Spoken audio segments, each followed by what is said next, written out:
नमस्कार, चंडीगढ़ से आपका स्वागत है। मैं हूं आरजू। आइए सबसे पहले नजर डालते हैं कुछ अहम खबरों पर। राष्ट्रव्यापी टीकाकरण अभियान के अंतर्गत देश में अब तक लगाए गए 61 करोड़ 22 लाख से अधिक टीके।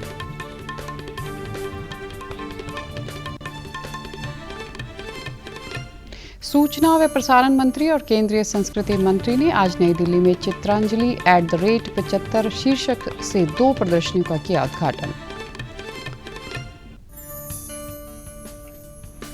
और चंडीगढ़ में स्थापित किया जा रहा है एयरफोर्स हेरिटेज सेंटर।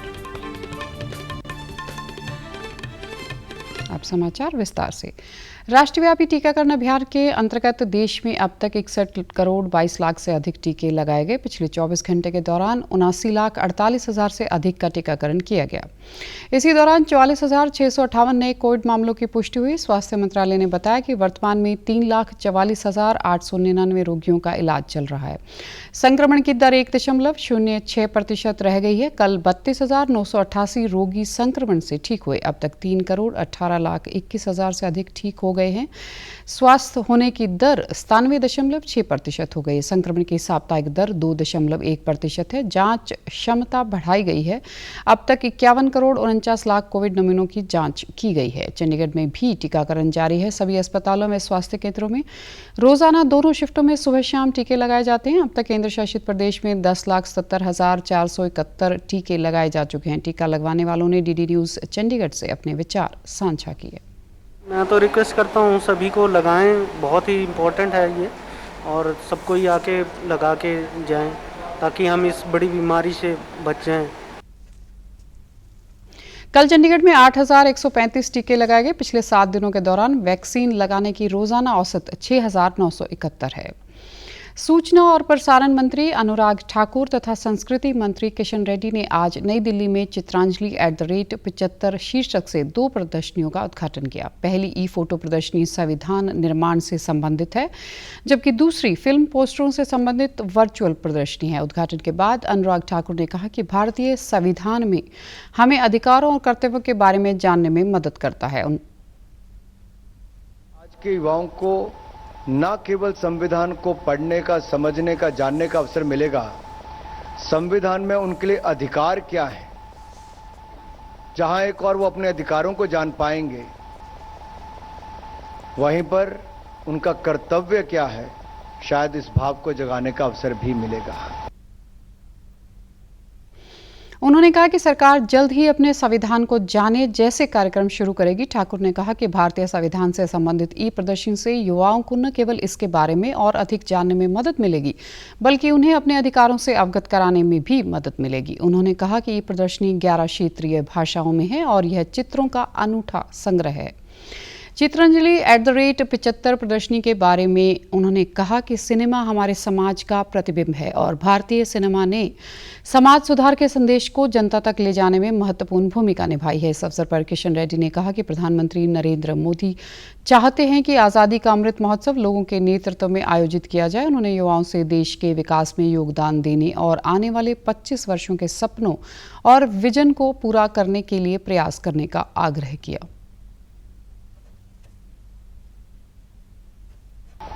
ये हमारा लक्ष्य होगा। ये 25 साल नौजवान से मैं भारत सरकार की ओर से मैं अनुरोध करना चाहता हूं, ये भारत ये 25 साल में किधर जाना चाहिए, किधर पहुंचना चाहिए, क्या लक्ष्य है, इसी विषय पर सभी नौजवान सोचना चाहिए और राष्ट्रपति देश को आगे ले जाने के लिए नरेंद्र मोदी जी का जो अपील है, जो लक्ष्य है, उसके लिए सभी लोग मिलजुल कर, सिद्धांत से उठकर, राजनीति से उठकर, प्रांत से उठकर, भाषा से उठकर सब मिलजुल कर आगे काम करना चाहिए। सूचना और प्रसारण सचिव अपूर्व चंद्रा ने कहा कि किसी भी देश के लिए आज़ादी के 75 साल पूरे करना एक बड़ी उपलब्धि है। उन्होंने कहा कि आज का कार्यक्रम भारतीय संविधान की 75 साल की विरासत के प्रचार प्रसार के लिए आयोजित किया जा रहा है। आज़ादी के अमृत महोत्सव के रूप में सूचना और प्रसारण मंत्रालय 23 से 29 अगस्त तक विशेष सप्ताह मना रहा है। इसके तहत देश भर में विभिन्न मीडिया इकाइयों के माध्यम से कई गतिविधियां और कार्यक्रम चलाए जा रहे हैं। प्रेस इन्फॉर्मेशन ब्यूरो और आउटरीच ब्यूरो चंडीगढ़ की ओर से आज़ादी के 75वें वर्ष को समर्पित अमृत महोत्सव के उपलक्ष्य में एक वेबिनार का आयोजन किया गया, जिसमें भारत की आज़ादी में पंजाब के योगदान के बारे में विस्तारपूर्वक चर्चा की गई। पीआईबी के असिस्टेंट डायरेक्टर हिमांशु पाठक ने इस अवसर पर कहा कि भारत की आज़ादी के 75वीं वर्षगांठ को समर्पित हम सभी अमृत महोत्सव मना रहे हैं ताकि आज़ादी में जिसका भी योगदान रहा उन्हें याद किया जा रहा है। Azadi Ka Amrit Mahotsav is an initiative of the Government of India to celebrate and commemorate the 75 years of progressive India and the glorious history of its people, culture and achievements. Azadi Ka Amrit Mahotsav is an embodiment of all that is progressive about India's socio-cultural, political and economic identity. The official journey of this Mahotsav commenced on 12th March 2021, which starts a 75-week countdown to our 75th anniversary of independence and will end post a year on 15th of August 2023. Webinar के दौरान professor Kamlesh Singh ने बताया कि देश की आज़ादी में पंजाब का बहुत योगदान रहा। देश की आज़ादी की लड़ाई की शुरुआत गदर आंदोलन से की गई थी। उन्होंने आज़ादी संग्राम के दौरान किए गए विभिन्न आंदोलनों में पंजाब के लोगों के योगदान व कुर्बानी का भी उल्लेख किया। देश में 75 हफ्ते देश के आज़ादी घुलाटियों को, गदरी बाबियों को, जिन्होंने देश के लिए कुर्बानी की है, वो भी जो है इस मौके पर हम उनको सभी याद करेंगे। सो ये जो पीड़ा दिवस 14 अगस्त को मनाने की बात की है, ये एक अपने आप में बहुत ही मायने रखती है। वेबिनार के दौरान अलग अलग प्रवक्ताओं ने अमृत महोत्सव पर विस्तार से चर्चा करते हुए बताया कि आज़ादी की 75वीं वर्षगांठ हमें युवाओं और देश के हर व्यक्ति तक आज़ादी में सेना और स्वतंत्रता सेनानियों की भूमिकाओं को याद करने की आवश्यकता है। आज़ादी के अमृत महोत्सव के अंतर्गत युवा पीढ़ी को आज़ादी संग्राम संबंधी जागरूक करने के उद्देश्य से विशेष आइकॉनिक सप्ताह 23 से 29 अगस्त तक मनाया जा रहा है। इसके अंतर्गत आज चंडीगढ़ की सुखना झील पर नेहरू युवा केंद्र चंडीगढ़ द्वारा आज फिट इंडिया फ्रीडम रन का आयोजन किया गया। इस अवसर पर चंडीगढ़ के मेयर रविकांत शर्मा ने इस अवसर पर नौजवानों को संबोधित करते हुए कहा कि देश की तरक्की के लिए स्वस्थ रहना बहुत आवश्यक है। तरह से अमृत महोत्सव का जो एक पर्व शुरू करा है, उसके माध्यम से आज ये फिट इंडिया जो मूव है, जो आज यहाँ पे ये एक रन हुआ है, और मैं मिनिस्ट्री को भी और देश के प्रधानमंत्री को भी खासकर बहुत बहुत बधाई देता हूँ कि ऐसी चीज़ें जिससे हमारा युवा जो है वो इन चीज़ों से जुड़े और देश को आगे ले जाने में ये रन सिर्फ हमारी फिटनेस के लिए नहीं है। इस रन का मतलब है हम अपने देश के लिए ऐसा काम करें ताकि देश भी आगे जाए। इस रन में विभिन्न आयु के विशेष तौर पर नौजवानों ने भाग लिया। 4 संग्रहालय दीर्घायु, बेकार और कम उपयोगी इमारतों के पुनः उपयोग करके बनाई गई हैं। इन दीर्घायुओं में प्रोजेक्शन मैपिंग और 3D के माध्यम से पंजाब की ऐतिहासिक घटनाओं को प्रदर्शित किया गया है। इनमें ऑडियो विजुअल तकनीक का समुचित उपयोग किया गया है। जलियांवाला बाग में 13 अप्रैल 1919 को हुई घटनाओं को प्रदर्शित करने के लिए एक लाइट एंड साउंड शो की भी व्यवस्था की गई है। परिसर में कई विकास कार्य किए गए हैं। इनमें पंजाब की स्थानीय स्थापत्य शैली का पूरा ध्यान रखा गया है। शहीदी कुएं की मरम्मत की गई है और इसका नए सिरे से पुनरुद्धार किया गया है। जलियांवाला बाग के बीचों बीच स्थित ज्योति स्मारक की भी मरम्मत और पुनरुद्धार किया गया है और आसपास के बाग बगीचों का सौंदर्यीकरण तथा रास्तों का चौड़ीकरण किया गया है। हरियाणा के मुख्यमंत्री मनोहर लाल ने झज्जर के झाड़ली में कंपनी कर्मचारियों को स्वास्थ्य लाभ देने के लिए ESI डिस्पेंसरी खोलने, एपेक्स कर्मचारियों को एक्स ग्रेशिया का लाभ देने के निर्देश दिए।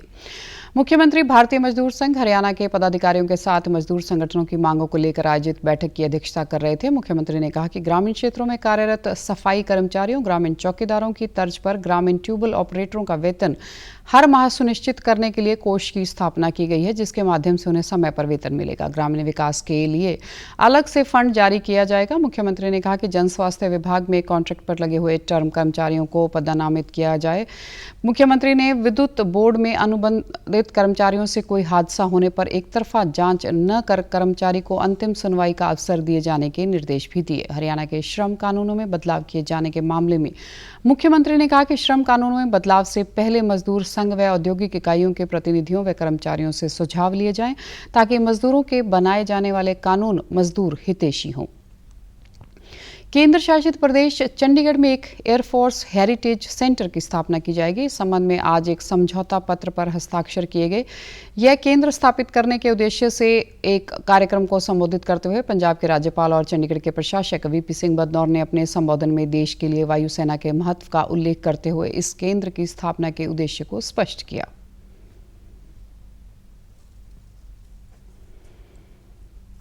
We are indeed grateful to them for expressing keen interest in the formation of this prestigious Air Force Heritage Center at Chandigarh.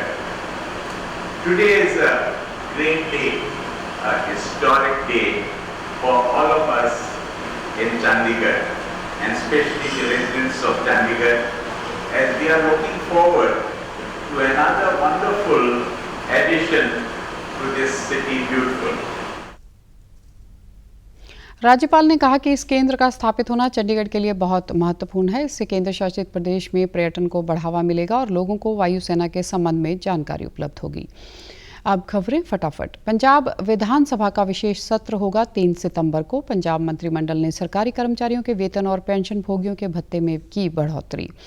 प्रधानमंत्री नरेंद्र मोदी परसों 29 अगस्त रविवार को आकाशवाणी के कार्यक्रम मन की बात में राष्ट्र को करेंगे संबोधित। कोरोना वायरस का खतरा अभी टला नहीं है, इसलिए सभी से निवेदन है कि बाहर जाने के समय मास्क जरूर पहनें, सामाजिक दूरी बनाए रखें, बार बार अपने हाथ साबुन से धोएं और सैनिटाइजर का इस्तेमाल करें। वैश्विक महामारी कोविड-19 जिसका कहर संपूर्ण मानव जाति को अपनी आगोश में ले चुका है। टीका या दवाई उपलब्ध होने तक महामारी के खिलाफ मानवता की जंग जारी है। ऐसे में सबसे जरूरी है सावधानी और बचाव। फेस मास्क कोरोना से रोकथाम का सबसे प्रभावी उपाय साबित हुआ है। विश्व स्वास्थ्य संगठन और विशेषज्ञों की शोध का भी यही निष्कर्ष है कि मास्क से मुंह और नाक को अच्छी तरह ढककर कोरोना संक्रमण को कम किया जा सकता है। कोरोना संक्रमण से बचाव के लिए मास्क पहनने के साथ ही जरूरी है मास्क को सही तरीके से पहनना। बहुत से लोग मास्क से नाक और मुंह को सही तरीके से नहीं ढकते हैं, जिससे संक्रमण का खतरा बना रहता है। बिना मास्क या फेस कवर के घर से बाहर निकलने की अभी कल्पना करना भी सही नहीं है। जुड़िए डीडी न्यूज की खास मुहिम मास्क अप इंडिया की। और आप हमारे समाचार YouTube channel DD news Chandigarh, Facebook DD news Chandigarh और Twitter handle DD news CHD पर भी देख सकते हैं। इसी के साथ चंडीगढ़ से समाचारों का सिलसिला समाप्त होता है। अब मैं स्टूडियो से बाहर जा रही हूँ तो मैं अपना मास्क पहन रही हूँ। आप भी घर से बाहर निकलें तो मास्क ज़रूर पहनें। नमस्कार।